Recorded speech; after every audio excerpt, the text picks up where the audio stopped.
mapan ing tengah-tengahing wana gung liwang-liwung. Ana wanudya ingkang wis kaladuk yuswa nenggih Kanjeng Ratu Jimat. Ya Dewi Kunthi nalibrata warandaning nata agung Ngastina duk rumuhun.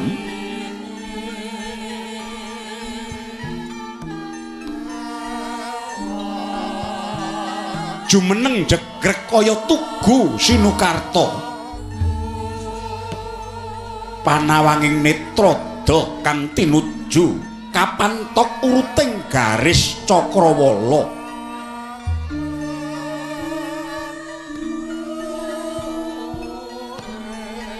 Ngrambyang ing awang-awang pangangen-angening batin.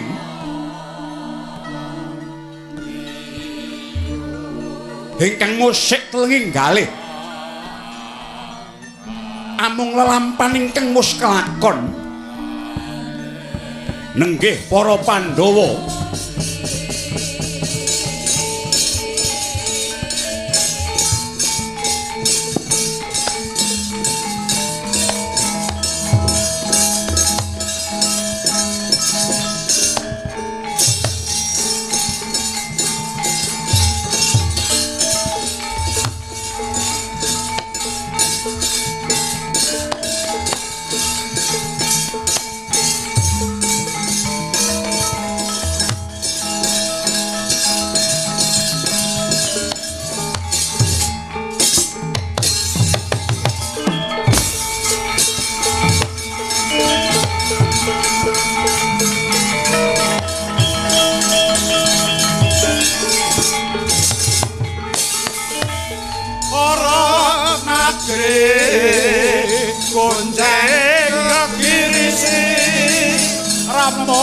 rampulir sinapa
Pandhita karya wangsit mindha kondang ngajabing dawang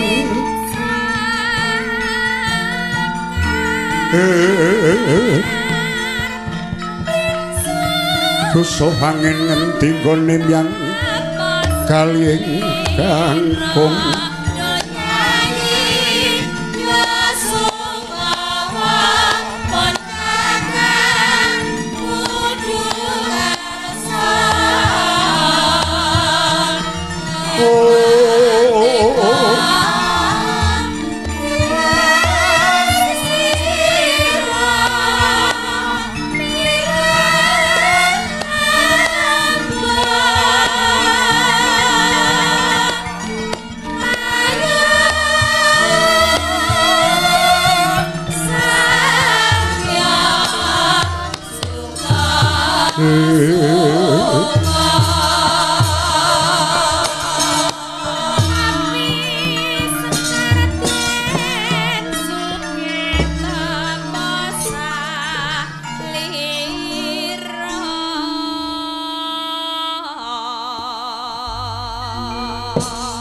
Haka para Hapsari tumonton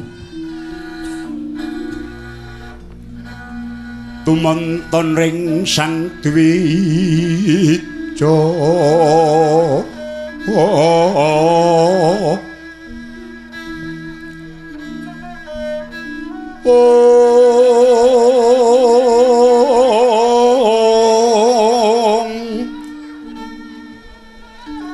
kagagas ing tias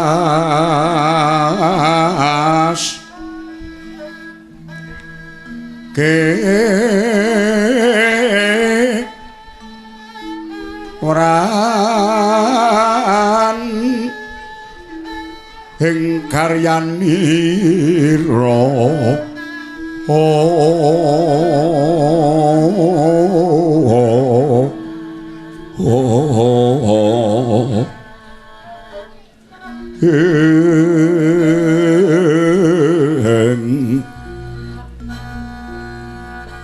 roning kadhep kumlaplir pangawening dwija lunging gadung malengkong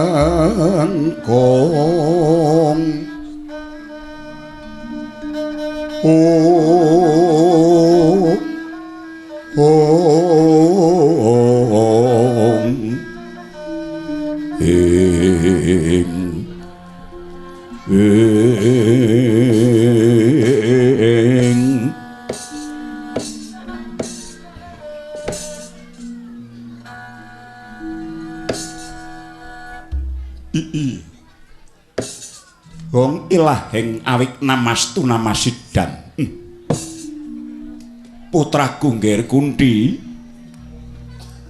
nganti sawetara nggonku mas padhakake mungguh lekasmu semune sira mung tansah kandhuan prihatin nandhang susah kang tanpa upama Kunthi dikaya ngapa wae sira iku jejering ibu kang utama ingkang hanggula wentah para satriya ingkang kabeh satriya mau dadi cagak ing jagat ora liya yaiku para putra-putramu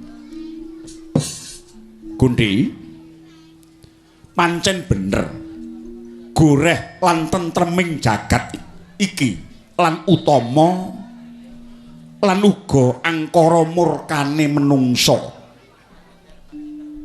sejatine mung gumantung marang martabating para ibu yen to para wanita ing donya iki kabeh padha ngudi marang utamaning urip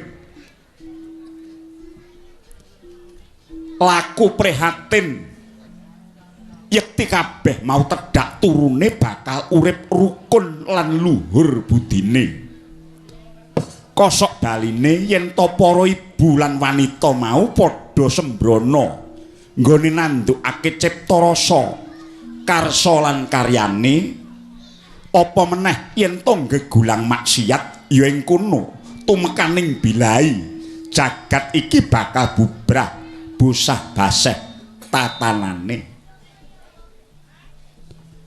ora kurang tulodo ingkang wis kepungkur yen to dosa keluputan kuwi nek ora disigek nganggo pamratobat sayekti bakal tangkar tumangkar run tumurun tekan anak putu ora mung kuwi woing dosa bakal digawa nganti teka pati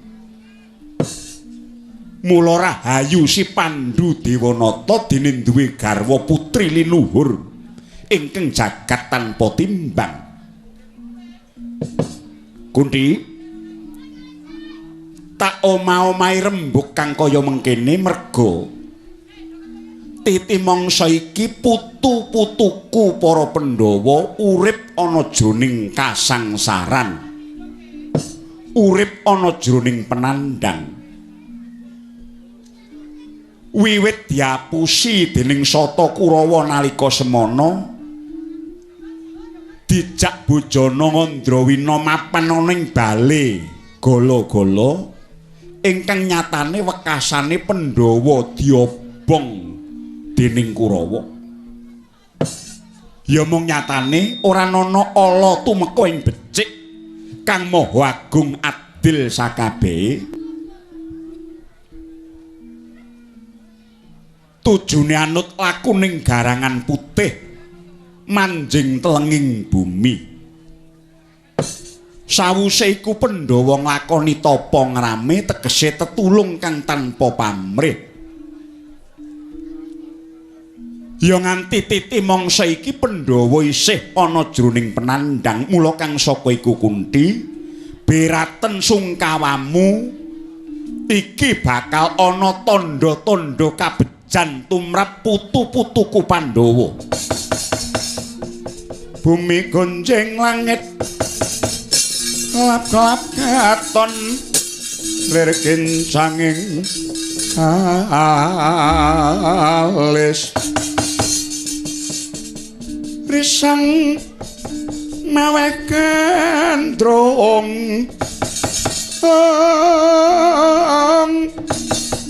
sabarang katulu wukir moyakma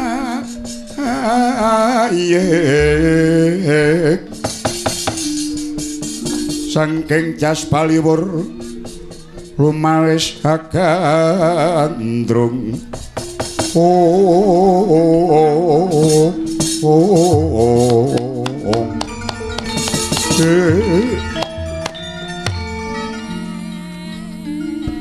inggih panembahan syukur mangayu bagya sekedhik jumurung dene badhe wonten kabejan ingkang tumanduk dhateng anak-anak kula. Iya ya Gundi ya. Begawan abiyasa iki kaya wis ora kurang-kurang nggonku meminta marang panguwasaning dat kang murweng dat muga-muga putu-putuku Pandhawa bisa mangguh kabejan. Dene sranane ora ana liya kejaba mung laku prihatin. Merga jejibaning satriya mono kejaba rumeksa rahayuning praja bumi kelairane uga ngayomi para ulah tapa, para pendhita resi lan para brahmana. Sarta jejibaning satriya mono kudu tresna bangsa asih marang kawula dasih. Setya tuhu marang janji kang sarta tunduk bener ingkang adhedhasar adil. Kunti inggih Rama Penemban Saptawarga menawi tetela mekaten kaparenga kula badhe nyuwun dawuh lajeng srana menapa ingkang kedah katindakaken dening anak-anak kula Pandhawa Rama Penemban. Kunti titi mangsa iki jagat iki kebak angkara murka. Bebasane kaya tunggak jarak merajak tunggak jati mati tegese sing elek pirang-pirang sing becik mung kari arang-arang. Reh nyatane nganti titi mangsa iki Sata Kurawa Sata Kurawa padha bingungi lan dheweke isine mung tansah suka parisuka. Rumangsane Pandhawa wis teka pati. Ora mung Kurawa nanging bapakne Kurawa ya kuwi anakku si Destarata lan si Gendari. Saka pangrasaku wuta mripate nanging kok tekan batine. Ing atase anak-anake Sata Kurawa padha keceh bondo brana picis. Dheweke ora weruh, ora nggraita yen to sejatine ancik-ancik lawan kasangsaraning sedulur ya kuwi anak-anakmu Pandhawa. Mula kang saka iku Kunti olah pekertining cipta rasa wong Ngastina sing padha ora nganggo dasar kautaman kae saiki arep tak elekke. Lajeng kados pundi caranipun kowe karo anak-anakmu nyango negara Ngastina? Mangkata nyang Pura Ngastina tak sangoni Basuki. Kinten kula pangraosipun Kurawa, kula sak anak-anak kula sampun pejah mula saka kuwi kowe menyango negara Ngastina ora susah guneman apa-apa. Aku kepengin ngerti kedadiane bareng Destarata Gendari lan Kurawa klebu wong julik Patih Sengkuni. Ngerti nek kowe karo Pandhawa isih urip mengko arep apa?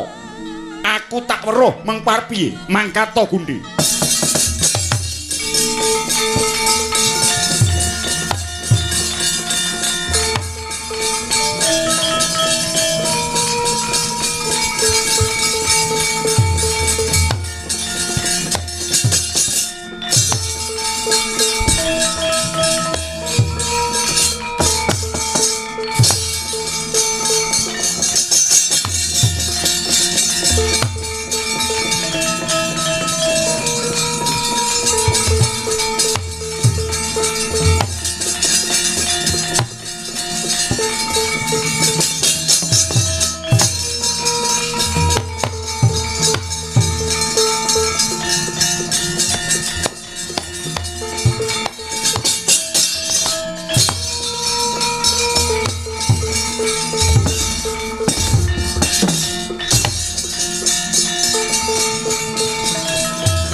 Pandhawa tata gati wisaya Indriyaksa sara maruta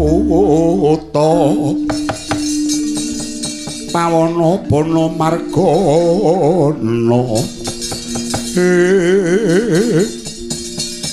was haklar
Naglah kaya prayit ning kewo hanenggih menika tawarnane Nalindra Gung Birawa noteng pringgondani ingkang jejuluk Sang Prabu Kala Harimba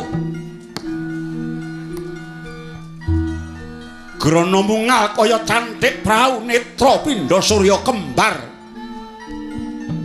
tutuk jlegodah lir guwa sela manglengi sesiung kaya pedhang Rekmo gembel gimbal modal madul tinumpangake pamidangan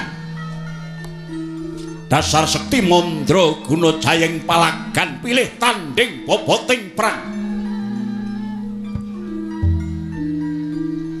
sinten ta kang mungguing ayun tuhu menika sang raseksi hidimbi ya sang arimbi wis sawetara genira aginem raras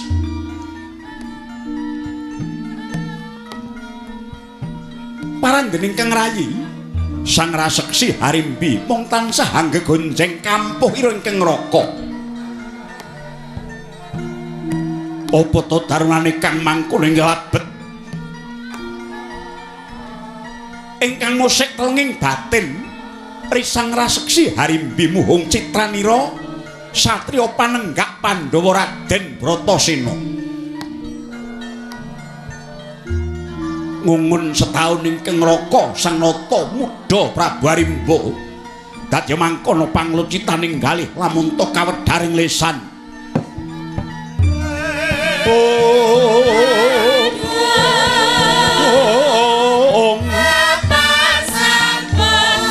yang munging gadung malengkung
Wahyut Sang Yaksindragara rupa mangeses kadi angin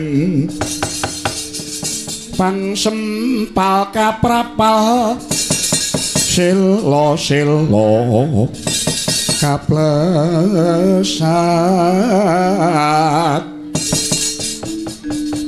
Sato lumayu mangungsi kagiat kagodha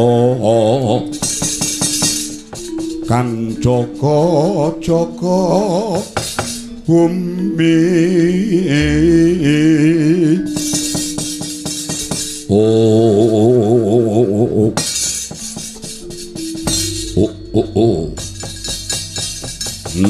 jagat dewa Bathara wayah Bathara jagat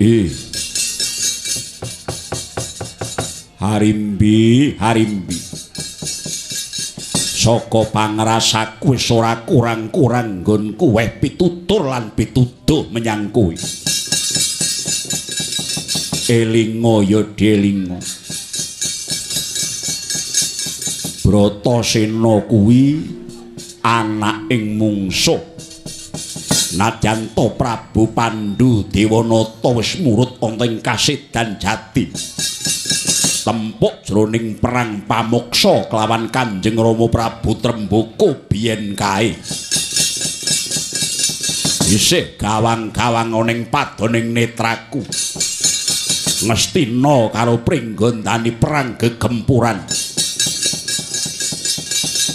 Ingkang anjalari Kanjeng Rama Prabu seda ning pabaratan dening astane Prabu Pandhu dhewe.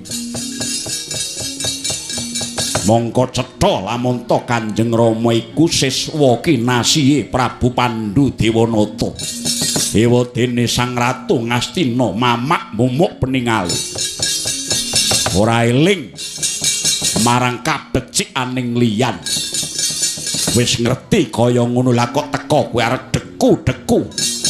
Arep nyembah dlampakane anak Pandhu aku sing ora lila Harimbi. Mula kang saka kuwi yen kena tak pringgake becik ngrogake unggahna uduna lan limbang-limbangen jroning rasamu Harimbi. Niat lang ning kalayan aglar pandamun cardi non lir kekonang turem sorotetan padang kasolan pajaring batobe Kakang Prabu. Kowe aja ngluputake adimu aku ya, Kakang. Katresnan kuwi uruping jiwa luhur ingkang ora kena dijaluk lan ora kena ditampik lho, Kakang. Tobat. Nggonku gandrung kayungyon kelawan citrane Raden Bratasena wiwit nalika bedahe Kacakra mbiyen. Raden Arya Bratasena mbiyantu para kawula ing Kacakra ingkang bakal dimangsa dening ratu Gustine. Ya kuwi Prabu Baka ingkang bakal mangan daginging menungsa. Ingkang menungsa kabeh mau ya mung dumadi saka kawulane dhewe suwe-suwe meh entek.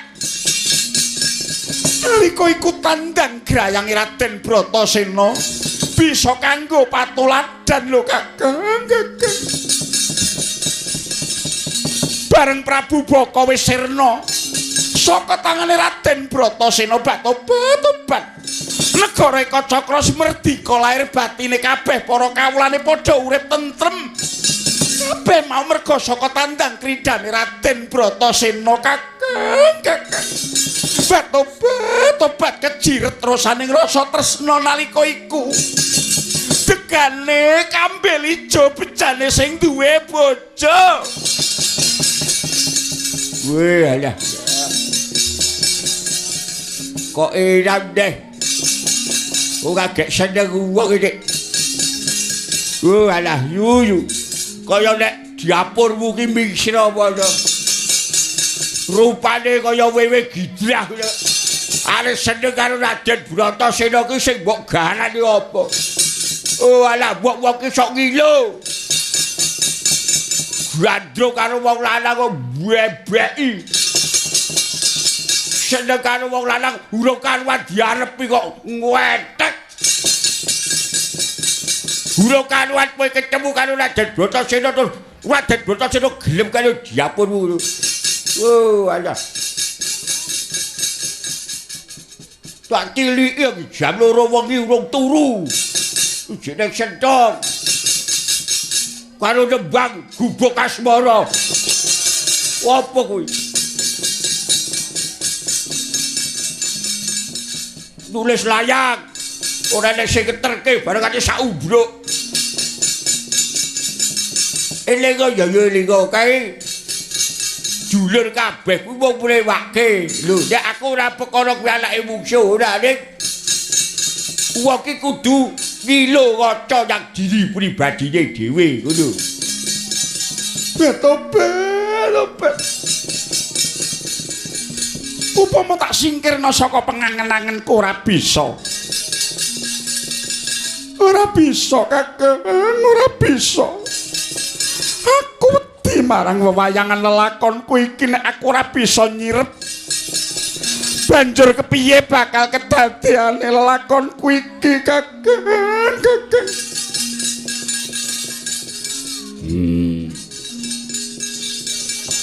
Kala Bendana apa, Kang? Lambe sak tumang bebasan mungkari Semerang. Gonku tutur-tutur lan gonku kandan-kandan. Nanging kena ngopo seklimah wae ora ana sing labet ana ing atine Arimbi. Sayo wae kandan-kandane. Wah, sedekane wong kaya ngono. Dadak diset. Sedek iki gelem apa terus digondal kalor ngidul ngono ya ora.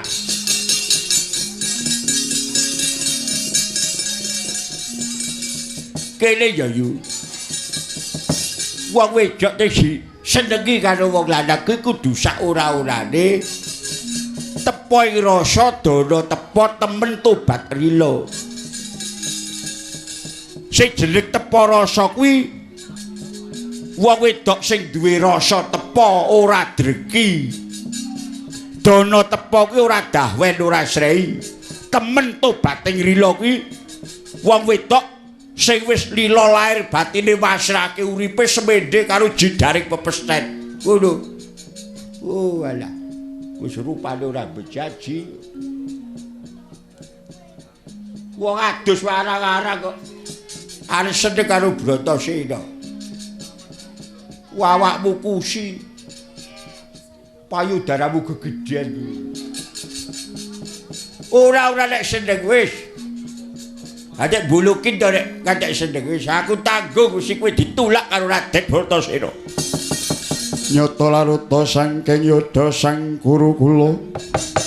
Yen tan mutusa sang Sri. Yen tan mutusa sang Sri. Mong kari milih.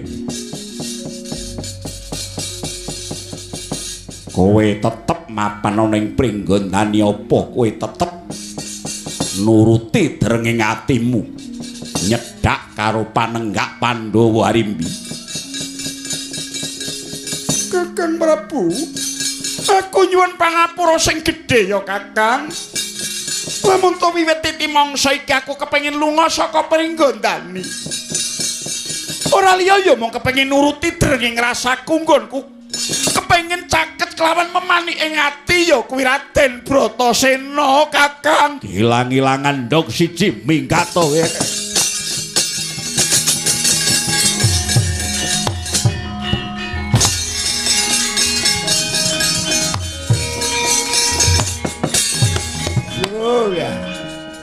Lu kok temenan. Weh, wong wedok nek kaya ngono tekade. Kala Bendana piye?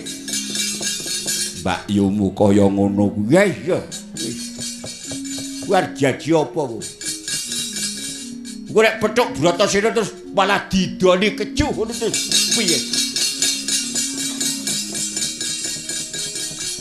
Kulite sisik kok rambute gembel rupane abang gilani kok. Sing gelem karo Mbak Yu ku ya sapa to, Kakang? Ya arep buta becik niki bangsane raksasa. Ya dikepiye wae. Arep tak awat-awati saka kaduwan. Irapno Kadang Brojo lan dulur-dulurmu raksasa nderekke tindakku. Ayo, Kang.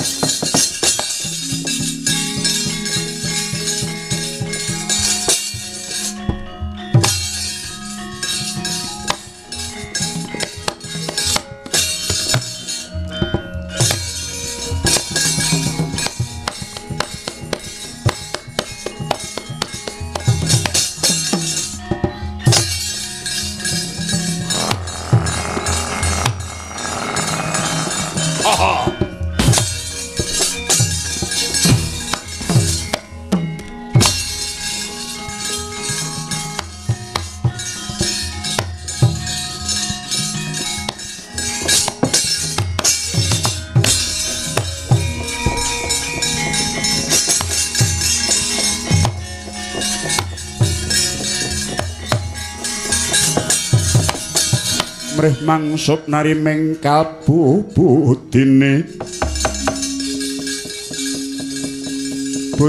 kang den bawani tobat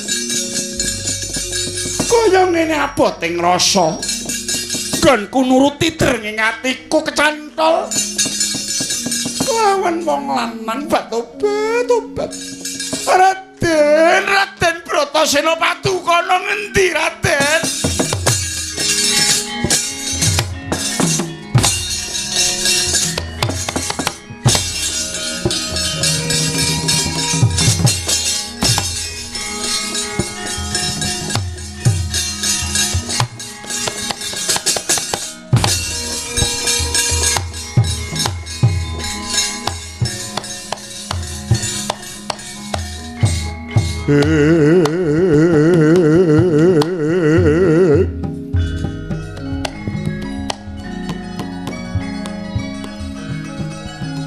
Sri Tinon ing pasewakan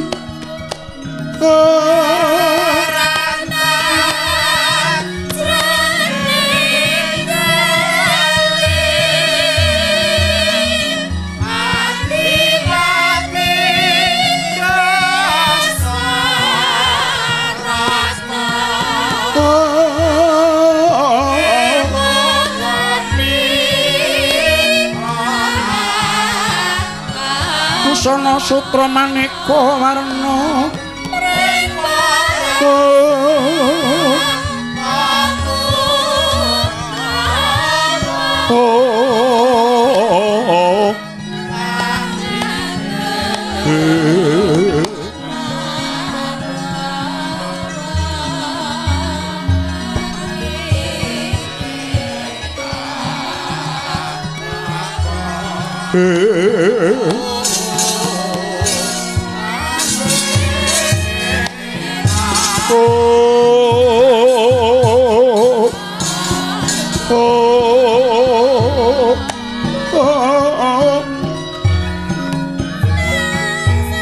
sing resanan kung ing tiastan kapatan ing sing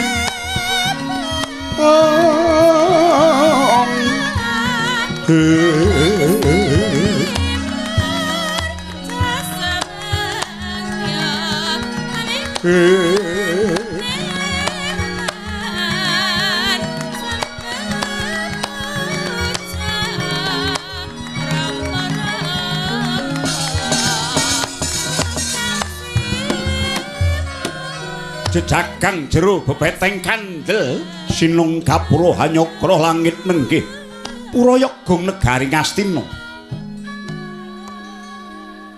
payung agung miwah bawatina ngendanu pindha himanda ingkang hamayungi pura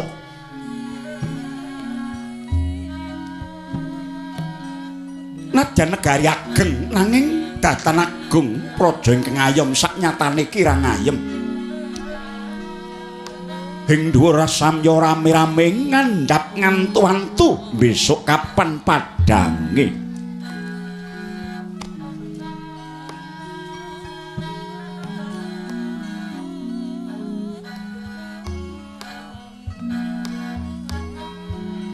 Sang Adipati Dastarata jinajaran lenggahe dening Sang Ayu Dewi Gendari putri saking Plasa Jenar sepa sepi kadi sepah samun tatanana ingkang nyabawa mung pating kleset pating klesik jawil jinawil bingung liwung panggantane Begawan Druna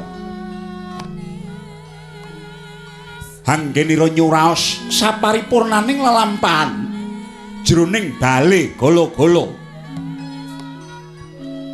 ingkang mahanani Pandhawa sirna kobar dening Latu mangkono kabar kang sumebar pawarta kang wis rata hingga ing titi mangsa menika mung mesam-mesem guyang-guyu patih Sengkuni maksih kober bubut-bubut jenggote dadya kagiat kang sami mulat dupi ana praptaning Pandhita Talkanda Begawan Bisma Rewasnya satata lenggah dadya mangkono panglucitane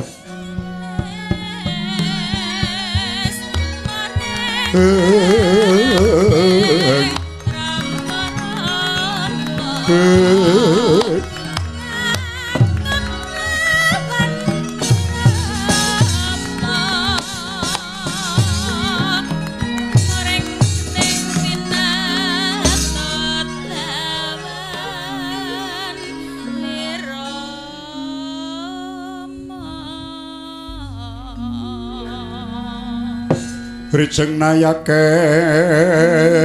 ngrat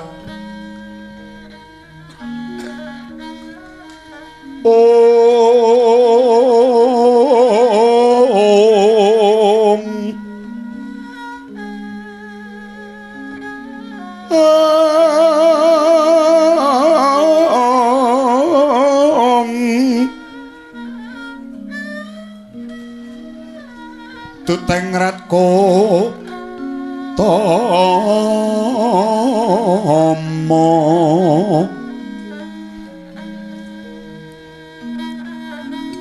hamanggo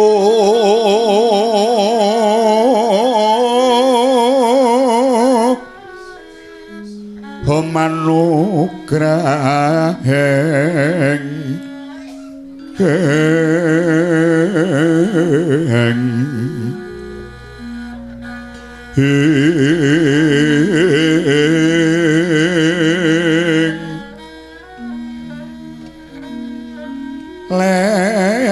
lensis wanto sagutra tang nguwus minulya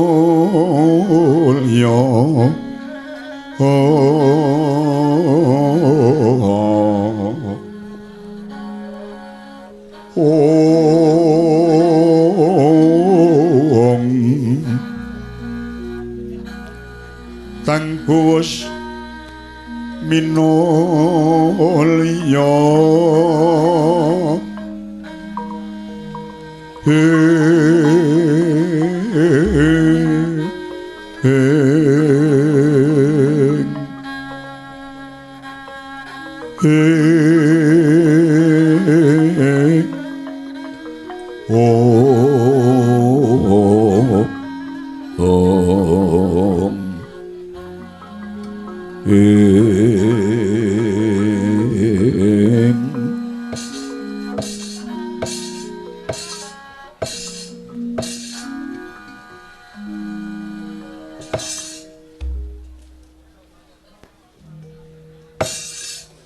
Aduh, sewu bejo kemayangan dini kanjuwa penemban talkondo kapareng rawuh wonten Astina bersasat dewa ngejawantah ingkang nedya hambabar karahayun Rama penemban kula ngaturaken sungkeming pangabekti mugi kunjuk kawula nuwun inggih Rama penemban gendari ngaturaken pangabekti Hum ilahing awit namastu namasidam putra Prabu Destarata tak tampa iya kuwi gendari ngaturke bekti dadi bombonging tias pun Rama ing Ngetalkanda ora liwat pangestuku tampan ana kawula nuwun inggih kapundhika jimat paripih mugi andayanana kasantosan semanten ugi pangestu paduka Rama penemban dak kapundhika jimat paripih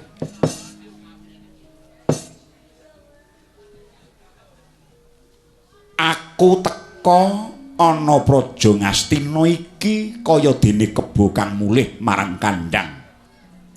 Mula wis aja ana rasa pangrasa kang kurang kepenak. Saiki pun bapa minta maragake tatanen rasa pangrasamu, aku kepengin ngendika. Inggih, Rama penemban ngaturaken genging panuwun. Tumunten paringa sabda kula nedya nganglungaken jangga hanelingaken Karna anak Prabu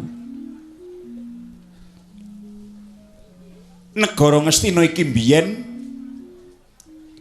panjang punjung pasir wukir loh jinawi gemah ripah Kartatata Turaharja mengkono yen padha ngarani awit saka kuncarane awit saka wibawane iku dumadi kalane Kanjeng Rama Prabu Sentanu Dewa biyen nganti temeka si Pandhu Dewayana ingkang musawarga nadyan to abiyasa lan uga Pandhu ku ya mung darah sambungan nanging pangrasaku tan ana bedane kelawan Ngastina duk rumuhun nalika ing asta dening Kanjeng Rama Prabu. Anane mung tansah tata titi tentrem. Lah, sing jeneng negara Santosa iku yen to para pangembat praja nayaka negara padha luhuring budi mung tansah mbudidaya mulih kuncaraning bangsa. Manunggal kelawan para kawula dasih lan uga ratune kena dipercaya iku negara Sentosa Anjalari murah sandang pangan. Ora kekurangan swiji-wiji. Anane mung tentrem lan raharja. Anak Prabu, yen to tak sawang nganti dina iki bareng Pandhu Dewanata wis murut kasidan jati nalika semana, swasana negara Ngastina saya panas, solaing para kawula kaya gabah dinteri. Kabeh mau merga saka ulah pekertining cipta rasa kang wis padha ora nganggo dasar kautaman. Mula akeh nayaka negara ingkang padha milik anggendhong lali. Aku ya gumun, ya gene. Nek padha dituduhke dalan becik, padha mlengos. Ning nek ana sing ngajak-ajak menyang karusakan gampang kepilut nganti ngurbanke ajining diri. Lah iki sing jenenge perang. Tegese perang langgeng sing ana jroning jiwa menungsa. Sing dumadi nganti kukuting nyawane, ya kuwi perang ing antarane bondo lan budi pekerti ya kamanungsane. Ingkang nyata bisa ngilangake daya becik. Nek jati dirine doyong, kamanungsane bisa dituku nganggo dhuwit. Ning nek jati dirine jejeg, kamanungsane bisa nguwasani dhuwit. Mula ora bakal ana wong liya sing wani nuku kamanungsan mau nganggo rega murah.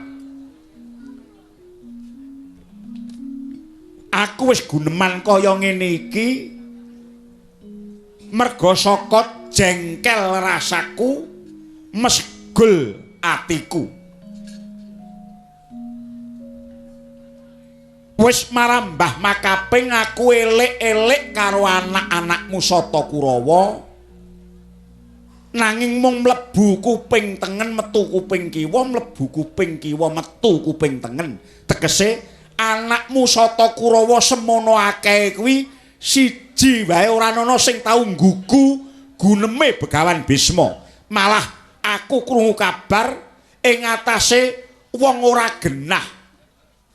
Anakmu wong brengkele, wong angel kandan-kandanane. Lah kok dadi aku krungu pawarta yen Jaka Pitana arep mbok wisuda dadi ratu. Karepmu kuwi piye, Dasarata?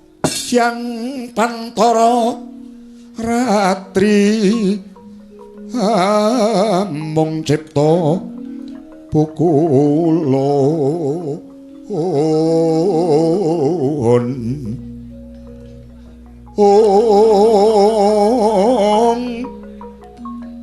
tanolian kaeksi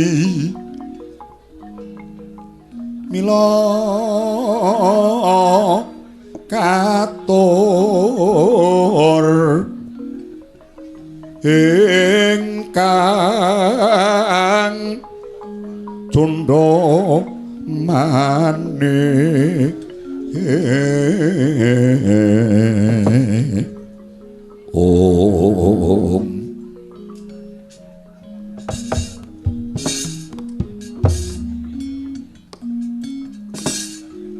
Rama dewaning sun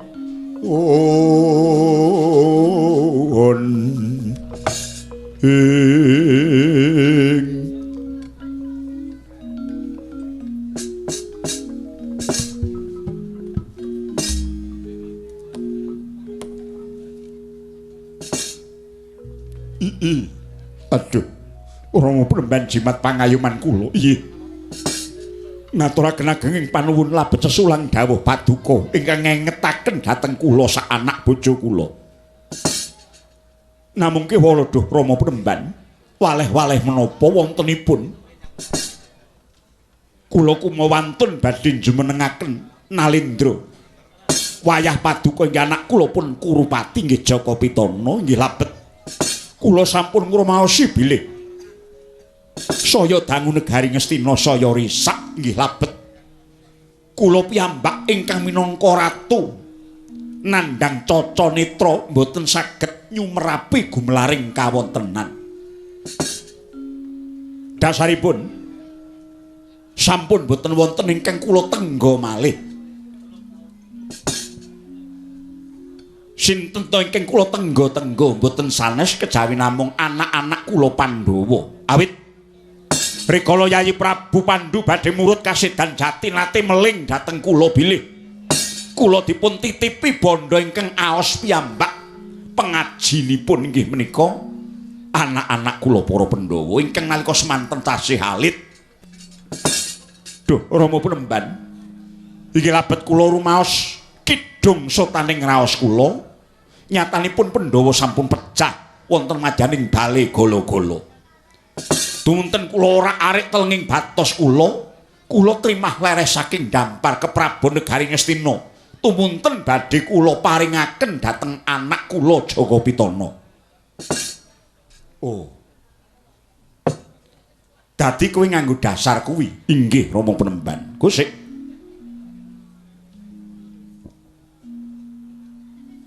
Lukmu percaya kok gebangeten. Kowe kok ngandel temen nek Pandhawa wis mati. Ih, nyatanipun mboten namung pawarta nanging ugi saking palapuran.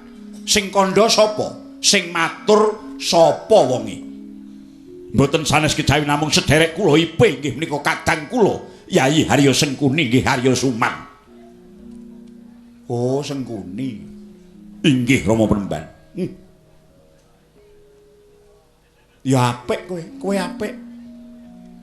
Guguwa Sengkuni sak teruse gugunen ucape maha julik kuwi Ngastina iki mengko bakal bubrah langkrah entek ngalas entek ngomah. Drona, kula Penemban. Kowe omong kok. Kula mboten badhe nguyah ngasemi dhateng ratengan menika namung nyatanipun kula namung badhe nderek garis ngandhapi. Menawi gegok dhateng ucapipun tiyang setunggal menika nggih badhe risak saestu. Risak. Pun. Lho janipun remen kula menawi tiyang setunggal menika mboten nyang. Remen kula. Tentrem kula. Mboten enten sing tukang ubub-ubub mboten. Mboten wonten sing ojok-ojoki supaya mandeg dalan mboten enten. Nek tiyang setunggal niku mboten mangkat kula remen. Ning kok nggih nyengel mawon. Wandane ngantek melet-melet to.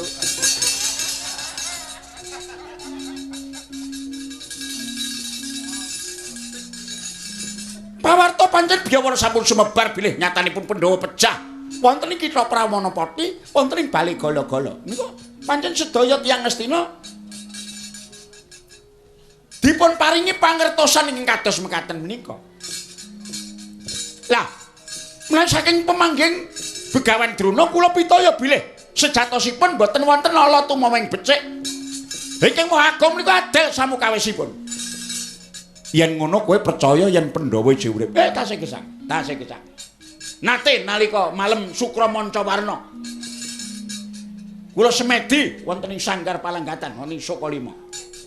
Sukramanca Warna menika malem jumunten kliwen. Jemuah kliwon niku dadak dibasake. Malem Jumat kliwon kula meminta dhateng Pasing Dat sing murwing dat. Kula tingali saking mata batin kula. Nyatanipun Pandhawa niku mboten pecah. Pandhawa tansih sugeng ngapalipurna. Lho, monggo dipun cocokaken kalian raosipun Sang Mahatma Bisma. Mestinipun cocok, mboten tebih. Sami-sami Brahmana, padha-padha murite Begawan Rama Bhargawa, nggih Rama Parasu. Kinten kula mboten tebih panggantane Resi Kumbayana kalian Begawan Bisma.